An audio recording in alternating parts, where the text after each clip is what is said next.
9h-10h, c'est arrivé cette semaine.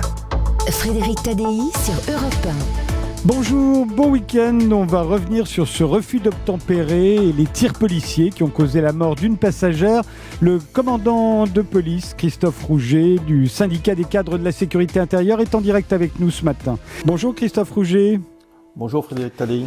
Merci d'être en direct avec nous ce matin. Vous êtes commandant de police, secrétaire général du syndicat des cadres de la sécurité intérieure. Alors un conducteur qui refuse d'obtempérer, des policiers qui tirent, le conducteur est gravement blessé, une passagère meurt. Quelle a été votre première réaction en l'apprenant en tant que commandant de police ? D'abord, j'ai tout de suite remarqué l'hystérisation des débats. Voilà, on est dans une société du buzz et on a cherché tout de suite à trouver des coupables avant même qu'on ait le temps de l'enquête, le temps de la recherche de la vérité.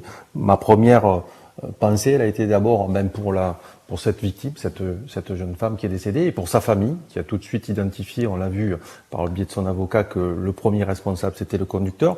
Et ensuite, mes pensées sont allées vers les policiers qui sont intervenus sur ce jour-là et qui ont dû faire usage de leurs armes. Vous savez, tous les policiers qui partent le matin, ils veulent jamais sortir leurs armes, ils ne pensent pas qu'ils vont avoir à tirer, et ces policiers, ils vont être traumatisés toute leur vie, parce que le policier sur le terrain, c'était des policiers du quotidien avec leur VTT, ils ne savent pas qui ils ont à faire ce jour-là. Si c'est un terroriste, si c'est un braqueur, si c'est un multirécidiviste, un chauffard, et en une fraction de seconde, ils ont dû prendre une décision pour essayer de sauver la vie de nos concitoyens et pour essayer de se protéger. Et donc j'ai pensé à eux immédiatement à ce moment-là.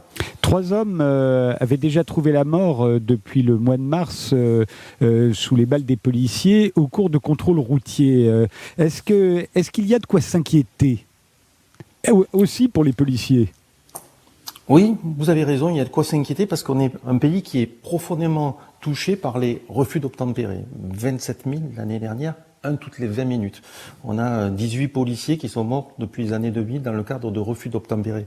Et nous, ce que nous voulons savoir, c'est pourquoi la France est plus touchée que d'autres pays par ces refus d'obtempérer. Est-ce que c'est à cause de la drogue, de l'alcool, du permis à points, je ne sais pas, mais nous demandons qu'il y ait une vaste enquête qui permette de connaître les causes de ces refus d'obtempérer, et ensuite qu'on puisse prendre des mesures, des plans de prévention, des mesures législatives qui permettent de mieux protéger les Français et de mieux protéger les policiers. Est-ce que par exemple, si c'est lié à l'alcoolémie, on ne devrait pas mettre des éthylotests anti-démarrage dans les véhicules dès que vous avez eu une condamnation pour une alcoolémie? Oui, il y a des mesures qu'on peut mettre en place et on demande cette vaste enquête pour mieux protéger les Français, parce que moi je pense, vous voyez, aux 2 victimes, cette jeune femme qui est morte, qui est de la Mégisserie à Paris il y a une semaine, ou aussi à Antoine Alego, le fils du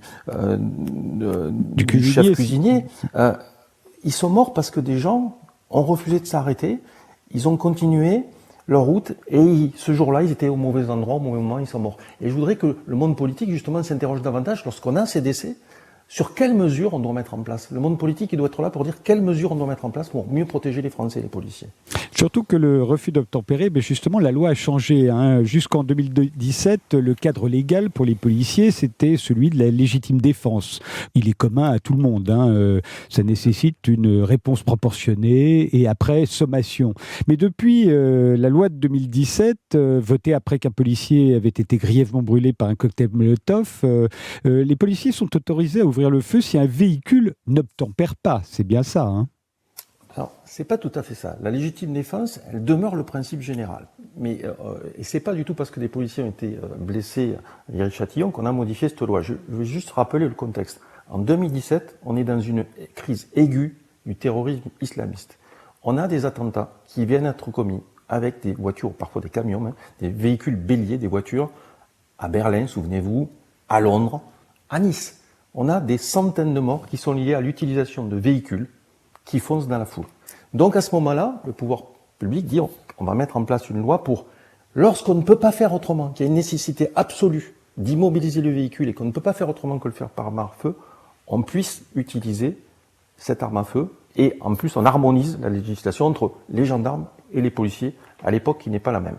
Alors j'ai vu ensuite, on a dit les tirs ont augmenté en 2017. Mais cette analyse, elle est totalement tronquée. Pourquoi? Parce qu'en 2017, cette augmentation des tirs, elle est liée à toutes les utilisations des armes. C'est-à-dire que on compte l'utilisation de l'arme du policier qui qui a tiré sur un chien dangereux, sur un braqueur, pas forcément sur un refus d'obtempérer. Et donc, effectivement, dans ce contexte où tous les jours on avait en Europe des policiers qui étaient attaqués avec des armes blanches, par exemple, on a une augmentation de l'utilisation des armes. Mais cette analyse, elle est ensuite tronquée parce que depuis 2017, cette utilisation des armes ne fait que baisser. Et souvent, ce qu'on a entendu dans les médias ou sur les réseaux sociaux, ne précisait pas ça et on a eu derrière des manipulations politiques. Mais j'en viens au refus d'obtempérer lui-même. Les policiers sont autorisés à tirer si les occupants de la voiture sont susceptibles de perpétrer dans leur fuite des atteintes à la vie, alors des policiers eux-mêmes, à leur intégrité physique ou à la vie d'autrui. En quoi c'est différent du délit de fuite ? Alors le délit de fuite, si jamais vous, par exemple, vous avez un accident de la route et puis vous partez. Voilà, vous ne restez pas sur place pour faire le constat, pour voir si les personnes étaient blessées. C'est totalement différent. Voilà, vous avez rayé la voiture de votre voisin de parking et vous partez. C'est un délit de fuite. Le refus d'obtempérer, c'est un ordre clair qui est donné par les forces de l'ordre à un véhicule de s'arrêter. Et on voit bien que le refus d'obtempérer, il est très dangereux. Et aujourd'hui, il y a des gens, oui, ils disent qu'il faudrait tirer dans les pneus, il va s'arrêter la voiture. Non, d'abord un policier, tout le monde sait qu'on ne peut pas tirer dans les pneus d'un véhicule et qu'ensuite un véhicule, il continue sa trajectoire et que si on tirait dans les pneus, il pourrait, par exemple, s'encastrer sur la terrasse d'un café. Donc il faut rester raisonnable et ne pas raconter n'importe quoi sur les refus d'obtempérer. Et j'inverserai la question. Si jamais des policiers, demain, sur la voie publique, disent à un véhicule, arrêtez-vous, et qu'ils ne font rien, et que quelques centaines de mètres plus loin, ce véhicule, il écrase un enfant qui passe sur la route. Mais tout le monde dira, mais que fait la police ? Pourquoi n'ont-ils pas interpellé cet individu dangereux ? Vous voyez, c'est toujours quelque chose de très complexe. Le policier, à une fraction de seconde, il doit prendre une décision pour protéger la vie de nos concitoyens. Mais alors, Christophe Roger, est-ce que le bon moyen, justement, qu'il y ait moins de refus d'obtempérer, vous disiez au début de cet entretien qu'il y en avait beaucoup trop en France, est-ce qu'il ne vaudrait pas mieux dire clairement qu'en cas de refus d'obtempérer, on risque de se faire tirer dessus. On peut se faire tirer dessus.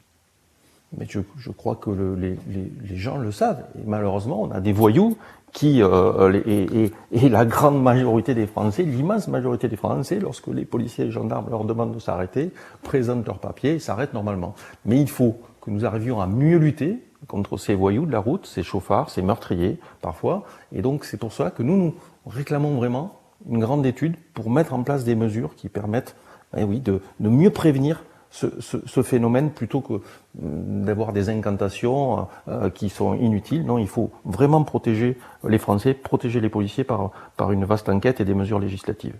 Christophe Roger, il y a une doctrine en France du maintien de l'ordre, on en discute suffisamment, elle crée parfois des polémiques, elle aussi, mais est-ce qu'il y a une doctrine claire en matière de police de voisinage ? Parce que c'est ça, non ? Vous l'avez dit, c'était des policiers sur des VTT, c'est de la police de voisinage. Oui, certains ont dit non, il faut arrêter pour régler le problème des refus d'obtempérer, il faut mettre de la police de proximité. Mais en l'occurrence, la plupart de nos collègues, policiers ou gendarmes, qui sont victimes des refus d'obtempérer, c'est justement ces gendarmes dans nos campagnes, c'est les policiers qui patrouillent en centre-ville qui sont victimes de ces contrôles, parce qu'ils sont là pour protéger nos concitoyens. Ils voient bien que ce véhicule il est dangereux et ils essayent de l'intercepter. Donc c'est pas sur un problème de police de proximité ou de police du voisinage, c'est un problème d'ordre. La force doit rester à la loi et il faut qu'on arrive dans ce pays à ce que la loi soit mieux respectée par ces délinquants. Mais aujourd'hui, il y a beaucoup de polémiques autour de la police. Il y en a eu aussi avec le Stade de France. Vous avez beaucoup de travail, vous, en tant que secrétaire général du syndicat des cadres de la sécurité intérieure. Oui, vous savez, comme moi, en période électorale, on a une hystérisation des débats, on a le moindre fait divers qui est instrumentalisé, on est dans des débats manichéens, et c'était toujours compliqué. Mais je crois que au lieu du buzz, ce qu'attendent les Français aujourd'hui, c'est que justement les hommes politiques, plutôt que de faire du stand-up dans certains médias, ils attendent qu'ils proposent des solutions. Ils attendent, les Français, qu'on se dise mais qu'est-ce qu'on va faire pour éviter que nos enfants ils soient écrasés par des chauffards ? Qu'est-ce qu'on peut faire pour que les rodéos qui sont incessants dans nos villes cessent et qu'on puisse vivre en toute tranquillité ?